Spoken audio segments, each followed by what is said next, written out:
RBI has finally closed Paytm Payments Bank. Since 2018, RBI Paytm Payments Bank पे काफी सारे fines लगा रही थी ड्यू टू लैप्सेस। 6-7 साल से वो चीज चल रही थी, डिस्पाइट दैट वो लैप्सेस कंटिन्यू रहे। विजय शेखर शर्मा के अकॉर्डिंग पेटीएम पेमेंट्स बैंक में उनका कहना है कि मैक्सिमम इंडियन शेयर होल्डिंग है और कोई भी चाइनीज शेयर होल्डिंग प्रेजेंट नहीं है, बट एक्चुअल में ये बात सच बिल्कुल नहीं है।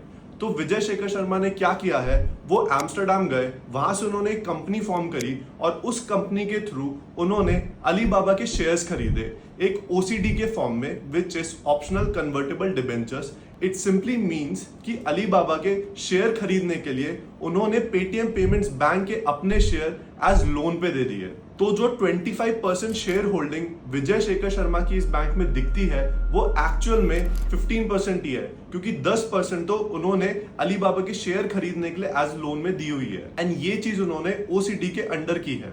इस बात को आप एक सिंपल एग्जांपल से समझ सकते हो कि अगर आप एक कार खरीदते हो और एक उसका कार लोन लेते हो, तो उस कार की एक्चुअल ओनरशिप आपके पास तब तक नहीं होती जब तक आप उस लोन को चुका नहीं देते।